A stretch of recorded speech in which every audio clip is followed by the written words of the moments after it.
19 terroristes islamiques, armés de coups à pied, ont détourné 4 avions américains en envoyant 2 s'écraser contre le Tour Jumelle et 1 contre le Pentagone, tandis que le 4e avion s'écrasait en pleine campagne près de Shanksville en Pennsylvanie.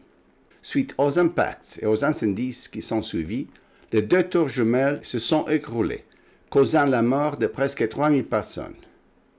Ceci est, dans les grandes lignes, la version officielle des faits, acceptée par pratiquement tous les médias du monde depuis de ce jour-là. Mais au-delà du compte-rendu de façade, vous, que savez-vous exactement des faits d'11 septembre? Attention, je ne parle pas ici de théorie du complot.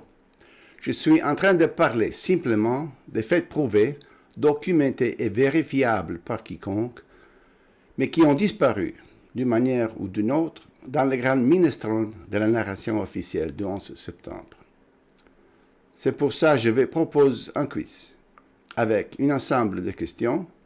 Comme ça, chacun de vous peut découvrir à quel point il est vraiment expert de cet événement, qui est tout simplement le plus important de toute l'histoire récente. Je ne parle pas bien français, je m'excuse et j'espère que vous arrivez à me comprendre jusqu'à la fin. Mettez les vidéos sur pause un instant et prenez une feuille et un crayon pour marquer les réponses justes et les réponses fausses. À la fin, je vous donnerai un barème. Sachez que pour atteindre la classification maximale, vous devrez répondre correctement au moins 20 questions sur 23. 2 choses au préalable. Après chaque question, rappelez-vous de mettre la vidéo sur pause de façon à vous donner le temps de réfléchir calmement sur les différentes options. Et deuxièmement, sachez que certaines questions peuvent avoir des réponses multiples, c'est-à-dire que la réponse valide peut être constituée d'une ou plusieurs des options proposées. Bien, alors commençons. La première question est facile. Combien de tours se sont entièrement écroulées à New York le 11 septembre 2001? 1, 2, 3, plus de 3. La bonne réponse est 3. En plus de 2 tours jumelles, plusieurs heures après, le bâtiment 7, un gratte-ciel en acier de 47 étages qui s'est trouvé juste derrière de la tour nord, s'est écroulé. La raison officielle de l'effondrement est un incendie qui se serait propagé dans la tour après que celle-ci ait été frappée par les débris de la tour nord dont elle était proche. Nous aurons donc affaire à un événement tout à fait exceptionnel, au cours duquel les terroristes sont parvenus à faire s'écrouler 3 gratte-ciel avec seulement 2 avions. C'est seulement un des miracles d'11 septembre. Ceci nous amène à la deuxième question. Mis à part les effondrements du World Trade Center ce jour-là, combien de tours en acier se sont entièrement écroulées à cause d'un incendie dans l'histoire?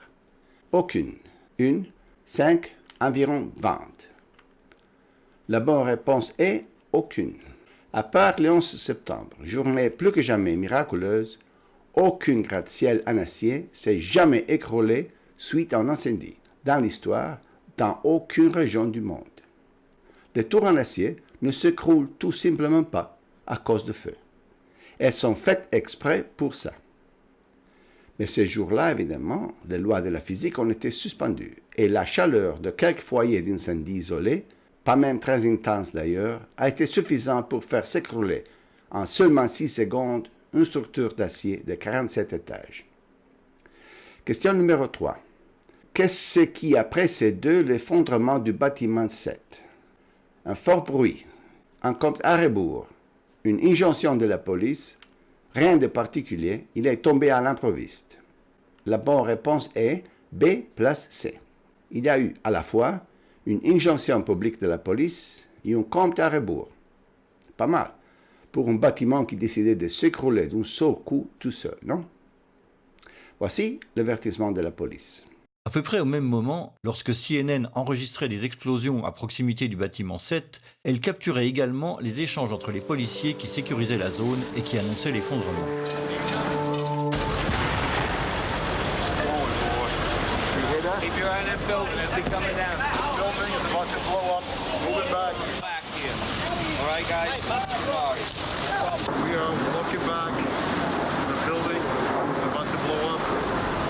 Vous avez bien entendu.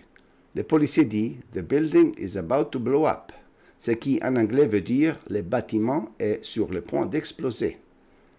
Blow up en anglais veut dire exploser, sauter.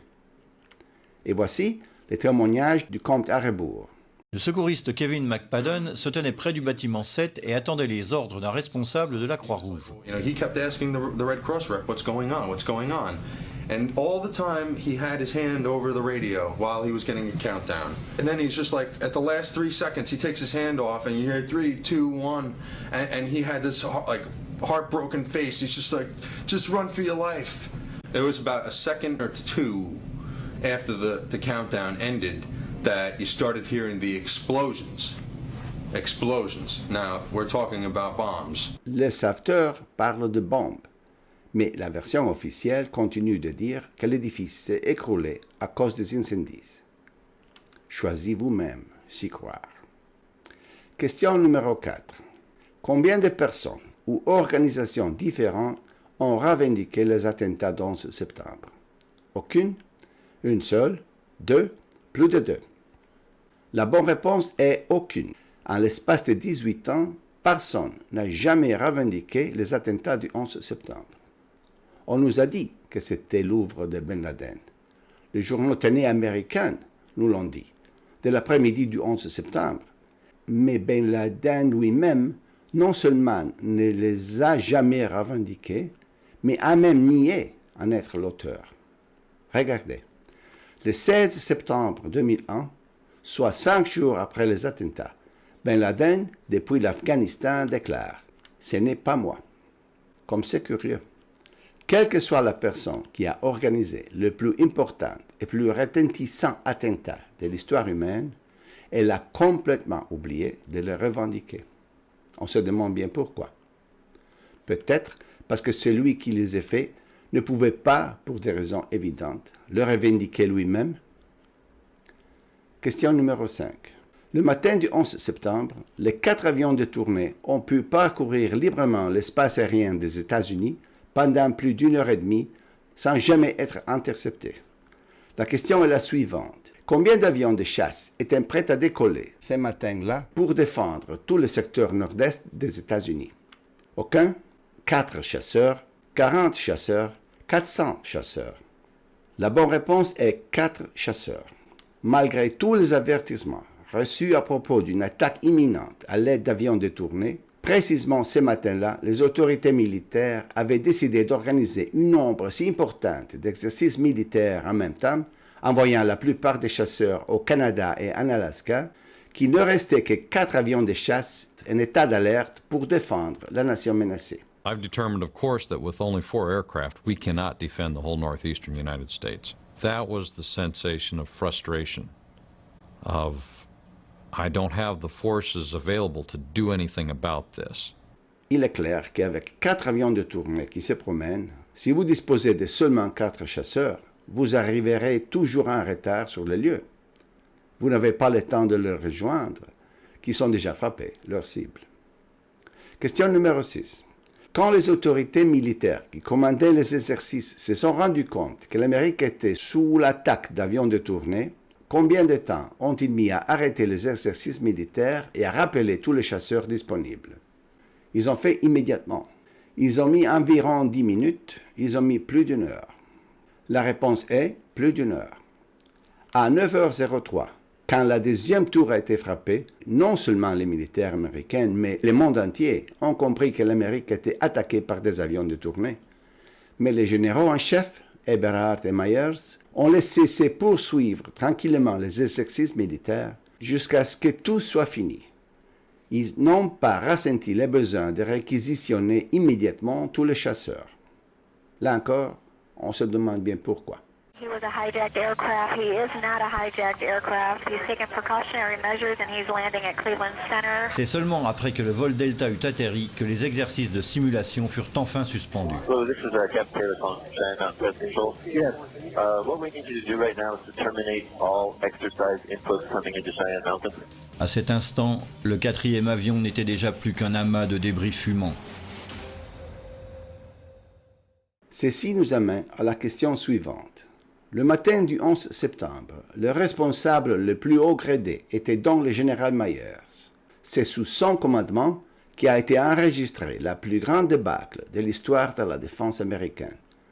La question est la suivante. Après les attentats du 11 septembre, le général Myers a été jugé, déchu de son grade et exclu de l'armée, a été jugé mais retenu non coupable, a été promu. La bonne réponse est la C. Avant même toute enquête sur les événements, le général Myers a immédiatement été promu en grade. Richard Myers, malgré la faillite totale de son commandement, a été promu président des chefs d'état-major, le plus haut poste militaire aux États-Unis. Le 13 septembre, s'est tenue une audience pour la confirmation du général Myers, comme si de rien n'était, alors que les équipes de secours extrayaient encore les victimes des décombres fumants de Ground Zero. Il faut reconnaître que les Américains ont une drôle de façon de punir les responsables des erreurs commises lors de la défense de leur propre nation. Vous ne trouvez pas? Question numéro 8. Larry Silverstein était le propriétaire de Tours Jumelles, ou plutôt, il était le concessionnaire avec un contrat de leasing de 99 ans. Le matin du 11 septembre 2001, Silverstein avait un rendez-vous de travail au dernier étage de la tour nord, celle qui a été frappée par le premier avion. Mais Silverstein a été sauvé par miracle. La question est la suivante. Comment Larry Silverstein s'en est-il sorti?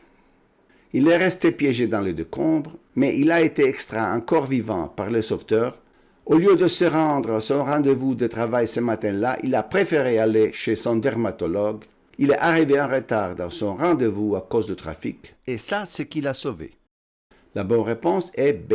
Ce matin-là, l'homme d'affaires Larry Silverstein avait un rendez-vous de travail dans le Tours Jumelles, mais sa femme l'a arrêté avant qu'il parte de la maison et lui a dit « Mon amour, je t'ai pris rendez-vous chez le dermatologue, tu ne peux pas le manquer. » Et il lui a répondu « Bon d'accord, ceci c'est beaucoup plus important. Annulez mon rendez-vous de travail, je vais aller voir le dermatologue. » Et le plus beau, c'est que c'est lui-même qui le raconte à la télévision, comme si c'était la chose la plus normale du monde. The morning of September 11th, Silverstein was scheduled to have breakfast at the restaurant at the top of the North Tower. He canceled at the last minute at the insistence of his wife, Clara, who wanted him to go see his dermatologist. That particular morning, my wife, God bless her, had made an appointment for me at the doctor. And I said, okay, yes, dear, I'll go. Everyone who was in that restaurant that morning perished. Question numéro 9.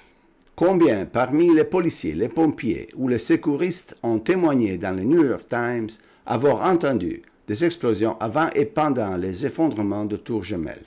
Aucun, une seule, environ une dizaine, plus de 100. La réponse est plus de 100. Et attention, on parle ici des pompiers et des sauveteurs, c'est-à-dire des gens qui savent distinguer une explosion d'une porte qui claque. En août 2005, le New York Times a publié 12 000 pages de témoignages enregistrés de 503 pompiers et secouristes présents au World Trade Center le 11 septembre. Plus de 100 d'entre eux, soit 1 sur 5, a affirmé avoir entendu des explosions dans les tours avant ou pendant leur effondrement. Et pourtant, les médias mainstream continuaient de nous raconter que les tours sont tombées suite à une défaillance structurelle. Question numéro 10. En 2019, une organisation américaine a demandé la réouverture de l'enquête sur l'effondrement des 3 tours de World Trade Center sur la base de preuves irréfutables, selon eux, de présence d'explosifs dans les 3 bâtiments écroulés. De quelle organisation s'agit-il? L'Association des avocats pour la vérité sur l'11 septembre, l'Association des familles des victimes, les pompiers de New York, la police de New York. La réponse est la C, les pompiers de New York, ou plus exactement, des pompiers de la caserne de Franklin Square et Monson, qui ont perdu 2 de leurs collègues dans les effondrements de Tours Jumelles.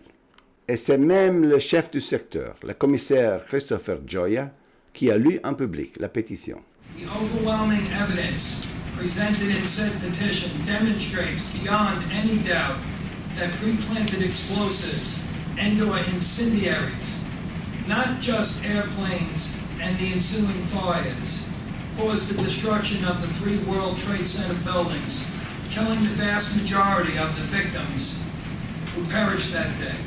Therefore, be it resolved that the Board of Fire Commissioners of the Franklin Square Munson Fire District fully supports a comprehensive federal grand jury investigation and prosecution of every crime related to the attacks of September 11th, 2001, as well as any and all efforts by other government entities to investigate and uncover the full truth surrounding the events of that horrible day.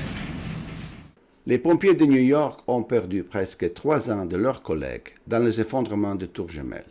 Que dites-vous? Toutes ces personnes et leurs familles auront-elles droit finalement à un peu de justice? Ceci nous amène à la question 11. Existe-t-il des vidéos dans lesquelles on entend les explosions avant et pendant les effondrements eux-mêmes? Non, dans les vidéos du 11 septembre, on n'entend aucune explosion. Il existe une seule vidéo, mais on entend mal. Il n'existe deux. Il n'existe plus de deux. La bonne réponse est la D. Il en existe plus de deux. Et voici quelques-unes. Dans tous les cas, il est faux de dire qu'aucune explosion n'a été enregistrée par les caméras. Dans ce film, par exemple, on peut entendre une série de fortes détonations juste avant l'effondrement. Sur la gauche, couverte de fumée, la tour sud est sur le point de s'effondrer.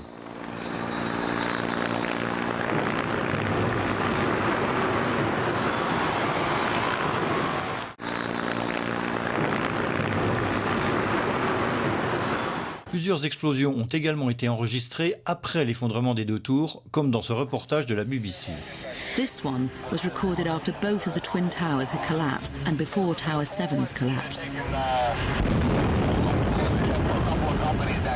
Cette vidéo a été prise entre 10h et 11h après la chute de la première tour. L'explosion provient de la direction du bâtiment 7.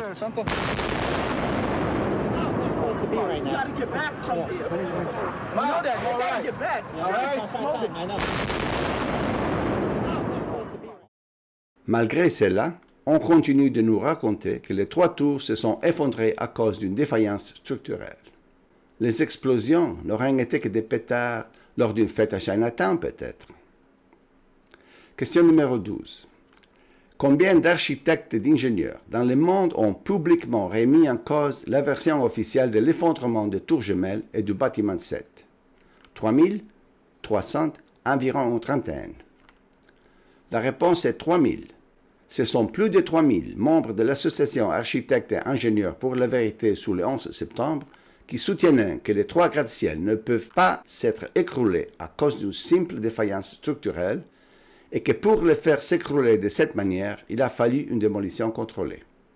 Ces personnes n'ont évidemment rien à gagner à soutenir cette thèse, et au contraire, tout à y perdre. Dans le milieu professionnel, surtout aux USA, vous risquez d'être licencié ou marginalisé si vous soutenez ce genre de thèse. Et pourtant, eux le font et persistent depuis plus de 10 ans, exhibant calculs scientifiques, projets de construction et diagrammes, car ils sont absolument convaincus qu'il s'agit d'une démolition contrôlée. Mais ils sont systématiquement ignorés par les médias mainstream. Question numéro 13. Parlons maintenant du type d'avion qui aurait frappé les tours jumelles. Un avion de ligne normale peut voler à 800 km/h quand il se trouve à 10 000 mètres d'altitude, là où l'air est raréfié. Mais au fur et à mesure qu'il descend, il doit également diminuer sa vitesse, sinon il se désintégrerait en vol à cause du plus grand frottement de l'air. Le problème est que l'avion qui a frappé le second tour a été chronométré grâce aux traces radar à plus de 800 km/h, bien qu'il volait à une altitude proche du niveau de la mer. Ceci est théoriquement impossible. Pour le vérifier, un chercheur indépendant a contacté la firme Boeing elle-même. La question est la suivante. Que lui a répondu la représentante de Boeing quand il lui a demandé si un Boeing 767 pouvait voler à 800 km/h au niveau de la mer? Elle s'est mise à rire. Elle a dit que c'était possible, mais qu'il fallait un pilote très expérimenté. Elle a dit que ça dépendait des conditions météo. La réponse, vous pouvez l'écouter directement de sa bouche. It has to do with the maximum speed of a 767-200 at 700 feet altitude. For 200? Yeah, 767-200, yeah. Like I had asked some people and they assumed it would be about 250 miles an hour or something. That sounds pretty likely because the 36 25,000 feet, it's 530 miles. So there's no way that it could be going 500 miles an hour at 700 feet altitude then? Not a chance. Not that fast. Elle s'est mise à rire. Elle a dit « not a chance », ce qui veut dire « il n'y a aucune chance ». Et pourtant, on nous explique qu'en ce jour miraculeux, cela également s'est produit. Naturellement, l'alternative est que ce n'étaient pas des avions de ligne normaux, mais qu'il s'agissait d'appareils militaires renforcés exprès et équipés de moteurs surpuissants, précisément pour leur permettre d'atteindre cette vitesse au niveau de la mer. Question 14. Parlons maintenant de boîtes noires. Comme vous le savez, chaque avion emporte à son bord 2 boîtes noires, une qui enregistre les conversations des pilotes et l'autre les données de vol. Donc, pour les 2 avions qui ont frappé le tour jumelle, il y avait en tout 4 boîtes noires à rechercher parmi les décombres. La question est la suivante. De 4 boîtes noires appartenant aux 2 appareils qui ont frappé le tour jumelle, combien ont été retrouvés? Tous les 4, 2, 1, aucune. La bonne réponse est aucune. Officiellement, aucune des 4 boîtes noires présentes à Ground Zero n'a jamais été retrouvée. Tout d'abord, les boîtes noires sont pratiquement indestructibles. Elles sont conçues pour les chocs les plus violents. Ensuite, tous les débris qui ont retrouvés à Ground Zero ont été passés au peigne fin au moins à 3 reprises par 3 équipes différentes. Rappelons qu'il y avait des restes humains à récupérer parmi les décombres et que par conséquent, on portait une attention toute particulière à fouiller tout ce qui était prélevé de Ground Zero. The pile that you see in the background there is what remains of one of the towers. The tractor basically comes in, takes a shovel full of it, and then he feathers it out across the field out there. The guys take rakes and they rake through it. It's very tedious, but we find bones constantly. Comme si cela ne suffisait pas, le même travail de fouille s'est répété à Fresh Kills, dans le New Jersey. Every single piece of debris, having already been combed through at Ground Zero, went through 3 more passes under the careful eyes of officers and agents of the FBI and the NYPD. Pourtant, on nous dit qu'aucune boîte noire n'a été retrouvée. On y a récupéré des bijoux, des montres, des billets, des documents personnels et même des morceaux de doigts des victimes parmi les débris. Mais des boîtes noires, aucune trace. Elles n'ont jamais été retrouvées. On se demande bien pourquoi. Peut-être parce que si on avait pu analyser ces boîtes noires, on aurait découvert que les avions qui ont percuté le tour jumelle n'étaient pas les mêmes qui sont partis des aéroports quelques heures plus tôt. Question numéro 15. Parlons de l'avion qui a frappé le Pentagone, le fameux vol 77 d'American Airlines. Le pilote qui l'a détourné ne l'a pas fait simplement s'abattre sur le toit du Pentagone. Une fois arrivé en visuel de sa cible, il a préféré faire une longue manœuvre circulaire en descente qui lui a permis d'arriver pratiquement au ras du sol et d'aller frapper la façade de l'anneau externe du bâtiment. Cette manœuvre a été qualifiée d'extrêmement difficile, voire de totalement impossible, par plusieurs pilotes professionnels dotés de 30 ans d'expérience. La question est la suivante. Les pilotes aux commandes de l'avion qui a frappé le Pentagone étaient un ex-pilote de chasse syrien affilié à Al-Qaïda, un homme qui n'avait jamais piloté un jet de sa vie, c'était le pilote personnel d'Oussama Ben Laden, c'était un instructeur civil propriétaire d'une école de pilotage en Floride. La bonne réponse est B.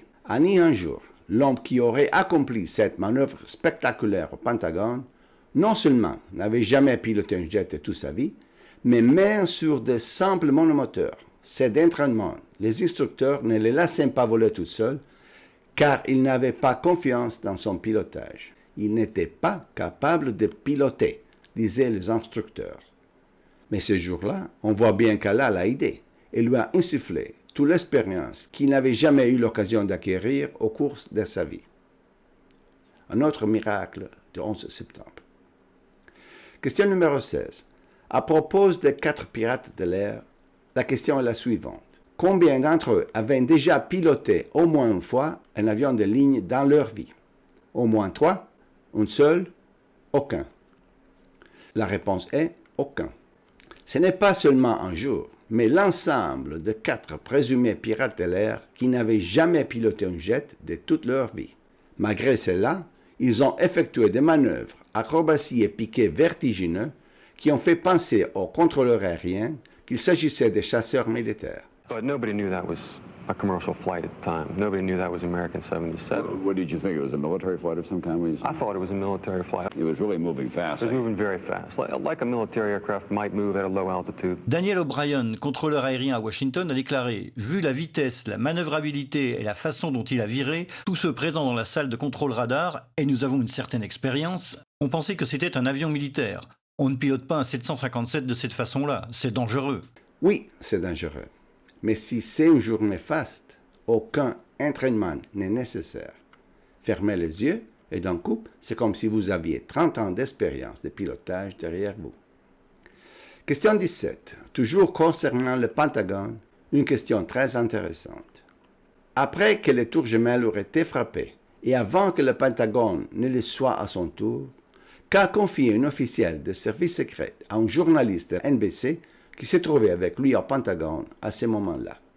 Ici, au moins, nous sommes en sécurité. Rentrons chez nous, c'est mieux de ne pas prendre de risques. Tenez-vous à distance de l'anneau externe, c'est bientôt notre tour. La réponse est C. Il lui a dit, tenez-vous à distance de l'anneau externe, c'est bientôt notre tour.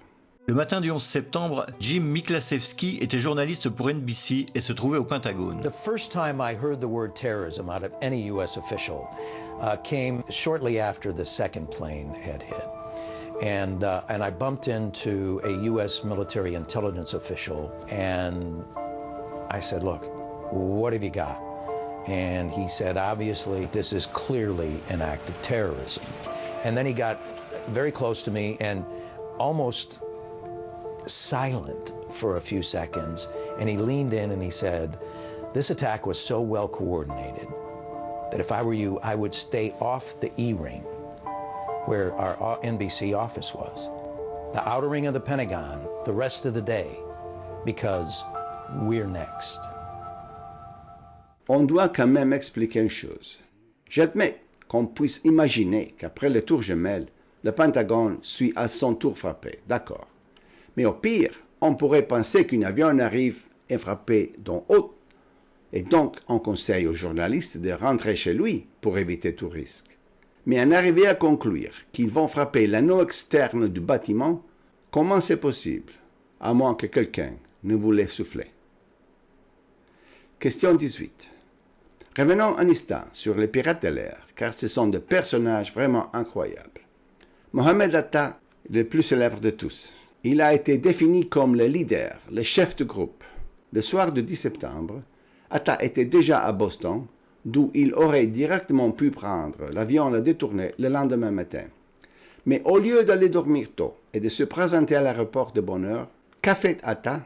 Il a loué une voiture et avec son ami Alomari, il s'est rendu à Portland dans le Maine à 2 heures de route. Dès là, le matin du 11 septembre, très tôt, il a pris un vol local pour revenir à Boston. La correspondance était tellement juste avec le vol détourné que la valise n'a pas eu le temps d'être transférée à bord de l'avion. Atta a réussi à prendre le vol pour Los Angeles, mais pas sa valise, qui n'a pu être montée à bord de l'appareil. La valise a ensuite été retrouvée à l'aéroport par des agents zélés du FBI. La question est la suivante. Qu'y avait-il dans la valise d'Atta récupérée par le FBI à l'aéroport de Boston? Une copie du Coran, les manuels d'instruction du Boeing qu'il allait détourner ce jour-là, son testament. La bonne réponse est tous les trois. En plus de l'immanquable Coran, ce fut pirate à l'air a eu la bonne idée d'emporter avec lui les manuels d'instruction de l'avion. Imaginez qu'une fois en vol, il vous vient quelque doute. Comme ça, vous avez toujours la possibilité de jeter un œil au manuel pour savoir comment le piloter. En plus de cela, ce génie a eu l'autre bonne idée, de mettre son testament dans la valise avec des instructions précises sur comment il devait être inhumé. « Je veux être enterré les pieds vers la Mecque », disait le testament, « si on le retrouve, tes pieds. Parce que tu es en train d'aller t'écraser contre un gratte-ciel en acier, et il y a peu de chances qu'on retrouve un quelconque morceau reconnaissable de ton corps. Pourtant, lui, par précaution, a mis son testament dans sa valise. Naturellement, pour le moins naïf, il est clair que la découverte de la valise à l'aéroport a en réalité servi à orienter l'opinion publique vers la fameuse piste islamique. Question 19, qui concerne toujours les pirates de l'air. Dans les aéroports d'où sont partis les 4 avions détournés, il y avait, comme dans tous les aéroports du monde, des centaines de caméras de sécurité qui filmaient le comptoir d'enregistrement, les couloirs, les salons, les salles d'attente, les bars, etc. La question est la suivante. En tout, de combien d'images disposait-on, datées et estampillées, nous montrant la présence de 19 terroristes dans les 3 aéroports ce jour-là? Plus d'une centaine? Une seule? Aucune? Environ 30. La réponse est aucune. Nous n'avons pas une seule image, datée et estampillée, qui nous montre une seule des 19 pirates de l'air dans les aéroports ce matin-là. La seule chose qu'on nous ait fait voir est une scène avec 3 d'entre eux à l'aéroport de Washington. Mais ce sont des images sans aucune date et elles ont été prises avec une caméra normale, pas avec une caméra de sécurité. Donc, pour ce que nous savons, ces images ont pu être tournées avant le 11 septembre. Peut-être lors d'une répétition à vide qu'ont faite les terroristes, sous un prétexte quelconque. Et après, on nous a montré ces images des Atta et Alomari qui passent les contrôles de sécurité. Celles-là datant effectivement du 11 septembre. Cependant, l'aéroport n'est pas celui de Boston, mais celui de Portland, dans le Maine. On le déduit de l'horaire incrusté sur les images, 5h45 du matin. Il s'agit donc du vol pour Boston et pas de celui pour Los Angeles qui a été détourné. Et donc, des 19 terroristes dans les aéroports de départ du 11 septembre, il n'existe aucune image qui ait été rendue publique. Pas une seule. Il y a encore qui sont prêts à croire à cette incroyable coïncidence. Question numéro 20. D'après la version officielle, le 4e avion, le vol 93, s'est écrasé d'un bloc dans un champ de la Pennsylvanie à Shanksville. Ce sont les passagers qui l'auraient fait tomber intentionnellement pour éviter que les pirates de l'air ne l'utilisaient pour aller frapper quelque autre cible dans une ville des USA. Le maire de Shanksville, Ernie Stuhl, a raconté ce qu'ont vu ses concitoyens qui sont accourus en premier sur le lieu du crash. Question. Le maire a expliqué précisément que, quand il était arrivé sur le lieu, c'était plein de cadavres et de débris un peu partout. Ils étaient arrivés sur le lieu, mais il n'y avait aucun avion. Ils étaient arrivés sur le lieu, mais le FBI leur avait interdit d'approcher du trou. La réponse est la B. Quand les premiers habitants sont arrivés sur place, ils ont dit qu'il n'y avait pas d'avion. Alle waren wie vor den Kopf gestoßen, weil sie zu einem Flugzeugabsturz gerufen wurden. Aber da war kein Flugzeug. And there's no airplane. You lived here all your life? Yes. No airplane. Kein Flugzeug. Just Sie wurden hier zu der Unfallstelle geschickt und da war kein Flugzeug? no. Nein, da war nichts. Just that hole. Nur dieses Loch. Ceci est le trou qu'aurait fait l'avion. Et de fait, il n'y a pas d'avion. Aucun morceau de fuselage, aucun moteur, aucun siège, aucun cadavre. Pourtant, l'avion serait là. Le FBI nous dit que l'avion est enseveli entièrement dans le trou, sous terre, à plusieurs mètres de profondeur. Le trou s'est refermé tout seul, comme vous pouvez le constater, mais l'avion est tout entier là-dessous. Question numéro 21. D'après l'FBI, la boîte noire contenant l'enregistreur de voix a été retrouvée à 18 mètres de profondeur, à 8 mètres de profondeur, à 80 cm de profondeur. Elle n'a jamais été retrouvée. La réponse est B, à 8 mètres de profondeur. Rendez-vous bien compte que 8 mètres, c'est presque la hauteur d'une maison de 3 étages. Et la boîte noire est là-dessous, dans un trou qui s'est raffermé sur lui-même après avoir englouti plus de 90% de l'appareil. C'est l'FBI qui le dit, et nous devons le croire, car nous croyons toujours ce que dit l'FBI. Il reste encore 4 morceaux de l'avion qui se sont éparpillés un peu partout autour. À quelle distance du trou ont été retrouvés les débris de l'avion le plus éloigné? 140 mètres, 1 km 4, 14 km.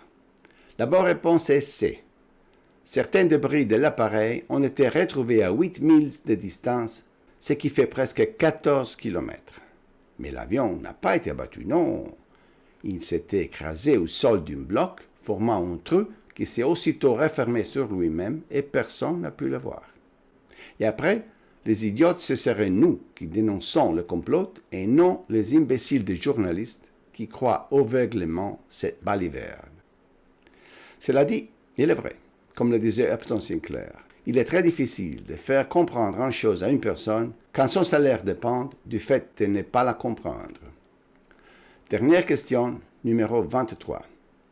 D'après la version officielle, l'hôtesse de l'air du vol 93, Cissy Lice, a téléphoné à son fiancé depuis l'avion en vol et lui a laissé un message téléphonique pour l'informer que l'avion avait été détourné. Quelles furent les dernières paroles de Cissy Lice dans le message téléphonique? Je ne sais pas où il nous amène, j'ai peur. C'est un coup monté. J'espère tellement te revoir. Embrassez mes enfants. La bonne réponse est B. Écoutez les messages de Cissy Lice à son fiancé. Tuesday, 9:47 a.m. Hi, baby. Baby, you have to listen to me carefully. I'm on a plane that's been hijacked. I'm on the plane. I'm calling from the plane. I want to tell you I love you. Please tell my children that I love them. Là aussi, nous pouvons remarquer l'absence du bruit de fond typique à bord des avions. I don't know what to say. There's 3 guys. They've hijacked the plane. I'm trying to be calm. We're turned around. Après avoir dit au revoir, elle semble réajuster le combiné et murmurer quelque chose dans le micro. I hope to be able to see your face again, baby. I love you. Bye. End of message.